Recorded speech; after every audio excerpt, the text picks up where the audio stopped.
Hello everyone, welcome to लर्स study classes ही। और हम फ्रेंड्स इस चैनल पर यूजीसी नेट के पेपर 2 एजुकेशन की तैयारी करते हैं, वो भी free of cost. So friends, please मेरी वीडियोस को लाइक और शेयर करें और आगे आपके जितने भी फ्रेंड्स हैं जो भी आपकी जानकारी में यूजीसी नेट की एग्ज़ाम देना चाहते हैं और उनका पेपर नंबर 2 एजुकेशन है, तो उनको मेरी फ्रेंड्स वीडियोस मेरा चैनल रिकमेंडेड कीजिएगा, क्योंकि मैं चाहती हूँ फ्रेंड्स कि मैं चाहती हूँ कि जो बच्चे अफोर्ड नहीं कर सकते हैं भाई इतनी हाई कॉस्ट ऑफ फीस को, और वो यूजीसी नेट का एग्ज़ाम देना चाहते हैं, अपने ड्रीम्स को फुलफ़िल करना चाहते हैं, सो फ्रेंड्स मेरी तरफ से उनके लिए है छोटी सी ये हेल्प है कि वो लोग अपने ड्रीम को अचीव करें और यूजीसी नेट की एग्ज़ाम की तैयारी करें, और आगे आने वाले जितने भी वैकेंसीज़ हैं, असिस्टेंट प्रोफेसर बनना चाहते हैं या किसी रिसर्च में एनरोल होना चाहते हैं, तो उनके लिए इन सब अपने ड्रीम्स को पूरा करें। इसके लिए मेरी तरफ से ये छोटी सी हेल्प है। सो फ्रेंड्स, बेसिकली हम जो पेपर नंबर 2 है हमारा एजुकेशन, उसमें यूनिट नंबर 1 कर रहे थे, एजुकेशनल स्टडी। मैंने आपको 3 पार्ट्स करा दिए हैं। Part number 1 Indian philosophy, part number 2 western philosophy और पार्ट नंबर 3 जो हमारा सोशलाइजेशन सोशियोलॉजी चल रहा था। और आज हम फ्रेंड्स पार्ट नंबर 4 स्टार्ट करेंगे। ये भी मैं आपको आने वाले 2-3 दिनों के अंदर पूरा का पूरा कंप्लीट करा दूँगी। फ्रेंड्स, मैं जल्दी ही आपके लिए एक स्टडी प्लान लेकर के आऊँगी कि आप किस तरीके से 60 डेज़ में अपनी कंप्लीट अपनी प्रिपरेशन कर सकते हैं, और अपकमिंग जो आपका यूजीसी नेट दिसंबर एग्ज़ाम है, इसमें आप नेट और जेआरएफ को क्रैक कर सकते हैं। सो फ्रेंड्स, बेसिकली हम बात करते हैं सोशलाइजेशन एंड एजुकेशन के ऊपर। जैसे कि नाम से ही आपको पता चल रहा होगा, सोशलाइजेशन सोशलाइजेशन मतलब सोशल के अंदर, मतलब एक तरीके से कहा जाए कि बच्चे को के अंदर जो सोशलाइजेशन है, मतलब सोशल बिहेवियर है, उसको डेवलप करना। एंड एजुकेशन यानी कि किस तरीके से एजुकेशन हेल्प करती है बच्चे के अंदर सोशल बिहेवियर को डेवलप करने की। अब बात करते हैं सोशलाइजेशन के कि सोशलाइजेशन क्या होता है। तो बेसिकली सोशलाइजेशन बिहेवियर होता है अकॉर्डिंग टू सोसाइटी, यानी कि आप सोसाइटी के अकॉर्डिंग बिहेवियर करें। जैसे कि मान लीजिए आपका भाई सोसाइटी किस तरीके की है, मान लीजिए आपकी सोसाइटी है कि हाई लेवल की है, जहाँ पे सभी एजुकेटेड पर्सन हैं, जहाँ पे कोई ना कोई किसी न किसी पोस्ट पर पोस्टिंग है, कहीं ना कहीं किसी पोस्ट पर है, तो उसी के अकॉर्डिंग ही बिहेवियर करना। इट मीन्स कि भाई अगर एजुकेटेड है तो आप भी लोग एजुकेटेड हों और उनके अकॉर्डिंग ही बिहेवियर करें। मतलब ऐसा नहीं है कि मान लीजिए हाईली एजुकेटेड आप सोसाइटी में जाते हैं और वहाँ पे जाकर के अनएजुकेटेड की तरह बिहेवियर करते हैं, तो वो क्या होगा, एक तरीके से डेप्रीवेट हो जाएंगे आप लोग। जैसे कि मान लीजिए भी एजुकेटेड लोगों में, और अगर आप अनएजुकेटेडली बिहेवियर करेंगे तो उसमें क्या आएगा, डेप्रीवेशन आएगा। तो इसी तरीके से सोशलाइजेशन यानी कि बिहेवियर अकॉर्डिंग टू सोसाइटी। जैसे कि मान लीजिए एक बच्चा होता है, बच्चा छोटा बच्चा है, न्यूबॉर्न बेबी है, वो धीरे धीरे बड़ा होता है, 1-2 साल का होता है। धीरे धीरे जैसे जैसे वो घर से बाहर निकलना स्टार्ट करता है, तो किसके कांटेक्ट में आता है, अपने पीयर ग्रुप के। मतलब मान लीजिए 1 साल का बच्चा है, 2 साल का बच्चा है, तो अपने जैसे ही बच्चों के अंदर बच्चों के कांटेक्ट में आएगा। जैसे कि जो कि बच्चे 2 साल के होंगे, 3 साल के होंगे, 4 साल के होंगे, मतलब अपने पीयर ग्रुप के कांटेक्ट में आएगा। उससे आगे बढ़ बढ़ करके वो किस में जाएगा, सोसाइटी में, यानी कि पीयर ग्रुप किसके अंडर आएगा, सोसाइटी में आएगा। और बच्चे का स्टार्टिंग बेस कहाँ से होती है, फैमिली से होती है। तो बेसिकली फैमिली से बच्चा कहाँ जाता है, अपने पीयर ग्रुप में, और पीयर ग्रुप से सीधा किस में जाता है, सोसाइटी में। तो मतलब एक बच्चा अकॉर्डिंग टू एक बिहेवियर हो गया फैमिली में क्या होता है, जैसे कहा जाता है इनफॉर्मल बिहेवियर किया जाता है, जबकि अगर सोसाइटी की बात करें तो सोसाइटी में फॉर्मल बिहेवियर किया जाता है। मतलब बेसिकली अगर बच्चा सोसाइटी के अकॉर्डिंग बिहेवियर करेगा तो वही हो गया उसका सोशलाइजेशन। जैसे कि कहा जाता है कि भाई मान लीजिए जानवर और इंसान में क्या फ़र्क होता है, कि भाई खाते जानवर भी हैं और इंसान भी खाते हैं, सोते भी हैं और सांस भी लेते हैं, लेकिन फ़र्क होता है उनका बिहेवियर, यानी कि जो ह्यूमन है वो कैसा बिहेवियर करता है अकॉर्डिंग टू सोसाइटी, उसके अंदर सोशलाइजेशन होता है। और अगर जो है बात करें हम एनिमल्स की, तो एनिमल्स क्या होता है, एनिमल्स कभी भी सोसाइटी के अकॉर्डिंग बिहेवियर नहीं करते, मतलब उनके अंदर क्या सोशलाइजेशन की कमी होती है, मतलब उनके अंदर सोशलाइजेशन नहीं होता। जैसे कि आप लोग जाएं आप कहीं किसी वाइल्ड एनिमल को देखें, वाइल्ड एनिमल क्या आपके अकॉर्डिंग बिहेवियर करेगा? बिल्कुल नहीं। आप कहेंगे उठ जाओ तो क्या वो उठ जाएगा, या आपसे एक पोलाइटली नेचर में बिहेवियर करेगा? ऐसा कुछ नहीं होगा। क्यों नहीं होगा? क्योंकि उसके अंदर सोशलाइजेशन नहीं है। जबकि अगर हम बात करें ह्यूमन की, तो ह्यूमन क्या करता है? अकॉर्डिंग टू सोसाइटी बिहेवियर करता है, मतलब उसके अंदर सोशलाइजेशन है।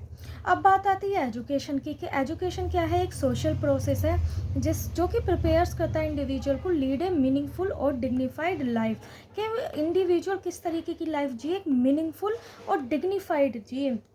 मीनिंगफुल किस तरीके से जिए? कि भाई मान लीजिए एजुकेटेड होकर के हमारे अंदर कुछ ऐसी स्किल डेवलप हो कि हम आगे जा कर के उससे अपनी लिवलीहुड को अर्निंग कर सकें, और एक मीनिंगफुल लाइफ हो, मतलब कि भाई हम कमा रहे हैं और जी रहे हैं, इस तरीके की लाइफ हो आपकी। ऐसा नहीं है कि भाई कमा कोई और रहा है और जी हम रहे हैं, तो वो क्या हो गया? वो मीनिंगलेस लाइफ हो गया। इसके साथ साथ आप किसी की हेल्प करें, है ना, आपका एक सोसाइटी में एक कॉन्ट्रीब्यूशन दें, आप नेशन के एक अच्छे कहते हैं ना, नेशन के अच्छे सिटीज़न बने। तो यही सब चीज़ें होती है मीनिंगफुल में और डिग्निफाइड लाइफ में। डिग्निफाइड हो गया मतलब इट मीन्स कि आपको ये नहीं है कि किसी ने ये कह दिया, अरे भाई मान लीजिए कि अगर तूने ये काम नहीं किया तो मैं तेरे को मार दूंगा या मैं तेरे को पीटूंगा। तो ये एक तरीके से अनडिग्निफाइड हो गया कि भाई डर किस चीज़ का? हम डरेंगे बिल्कुल नहीं, क्योंकि हम उस चीज़ के अकॉर्डिंग अपना राइट्स जानते हैं, अपनी ड्यूटीज़ को जानते हैं। मतलब एक तरीके से डिग्निफाइड लाइफ आपकी जीना चाहिए। अब वही बात करते हैं हम कल्चर की, कि कल्चर क्या होता है? कल्चर हो गया आपका वे ऑफ बिहेवियर। जैसे कि मान लीजिए भाई अलग अलग रीजन्स का अलग अलग कल्चर होता है। जैसे कि आप नॉर्थ में जाएं तो डिफरेंट कल्चर है, साउथ में जाएं तो डिफरेंट कल्चर है, ईस्ट में जाएं तो डिफरेंट कल्चर है, और वेस्ट में जाएं तो डिफरेंट कल्चर है। कल्चर क्या होता है? वे ऑफ बिहेवियर, के वहाँ की भाई लैंग्वेज किस तरीके से है, वहाँ के कस्टम्स किस तरीके से हो गया, वहाँ की फूड जो फूड होता है वो किस तरीके का हो गया, वहाँ का लिविंग स्टाइल किस तरीके का हो गया। मतलब कुल मिला के अगर इंटीग्रेटेड करें इन सब चीज़ों को, तो मतलब हो गया बिहेवियर, के सामने वाला जो पर्सन है आपके सामने वो किस तरीके का बिहेवियर कर रहा है, वो उसके कल्चर को रिप्रेजेंट करता है। जैसे कि सपोज डेट भैया हम लोग कहाँ रहते हैं, मान लीजिए हम यहाँ पे रहते हैं भाई, दिल्ली की साइड रहते हैं, और अगर हम बात करें किसी साउथ के साइड में रहने वाले की, तो उनकी लैंग्वेज अलग होगी, उनका जो लिविंग स्टाइल है वो अलग होगा, उनका फूड और फूड एरिया है वो अलग होगा, उनका इंटरेस्ट अलग होगा। तो बेसिकली हम क्या है, उनकी लैंग्वेज से, पहली बात तो हम उनकी लैंग्वेज से ही पहचान जाते हैं कि हाँ this person belongs to south area, या और this person belongs to north area, this person belongs to west area. ऐसे ही उनके जो ट्रेडिशन, उनके लिविंग स्टाइल से हमको पता चल जाता है कि हाँ भाई this person is belongs to that area. तो एक तरीके से वे ऑफ बिहेवियर के अकॉर्डिंग ही आपका मतलब कल्चर ही आपके वे ऑफ बिहेवियर को रिप्रेजेंट करती है। अब एजुकेशन किस तरीके से कल्चर के लिए हेल्प करती है? तो बेसिकली एजुकेशन हो गया कि ट्रांसफॉर्म करती है किसको? कल्चर को। ट्रांसफॉर्म मतलब एक जगह से, मतलब मान लीजिए भाई कल्चर है, कल्चर की डिफरेंट टाइप एरियाज़ के डिफरेंट रीजन्स के अलग अलग कल्चर होते हैं। मान लीजिए कोई कल्चर की अच्छी बात आपको लगी तो आपने उसको अपने अंदर अडॉप्ट कर लिया।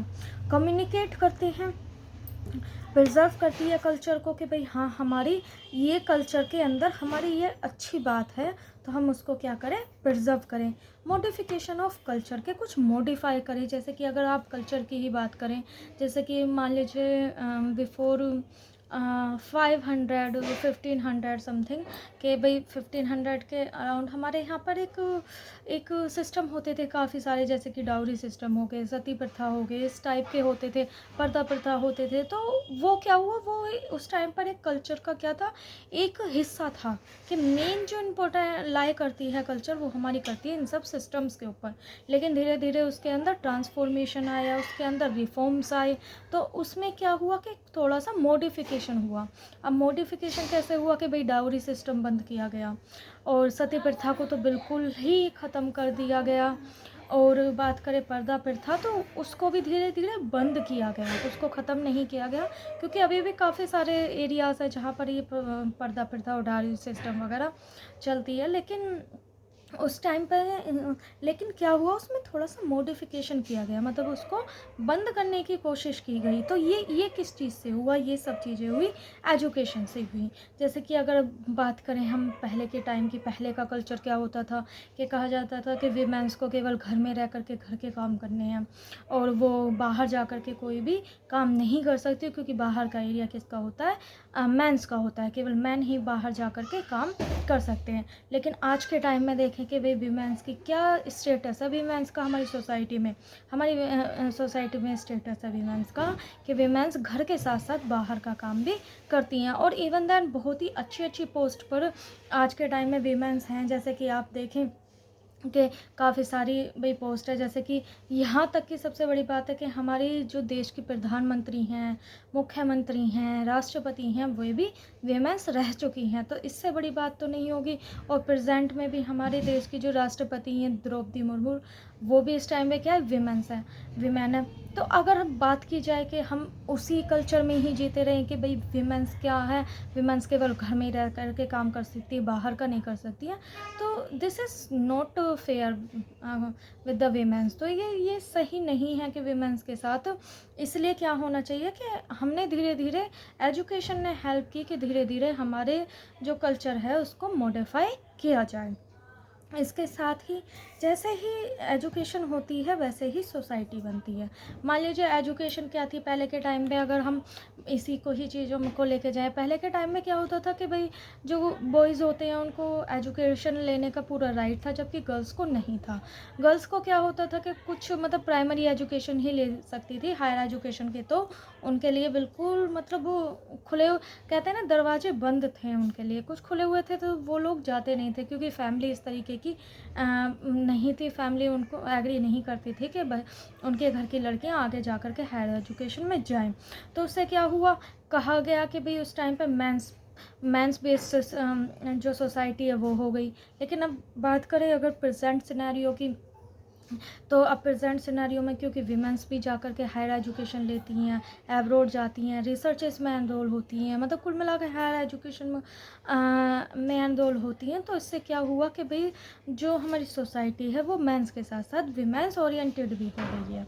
ऐसा नहीं है कि केवल मेंस के ऊपर डिपेंड है, ऐसा नहीं है, बल्कि वो वीमेंस के भी ऊपर डिपेंडेबल है।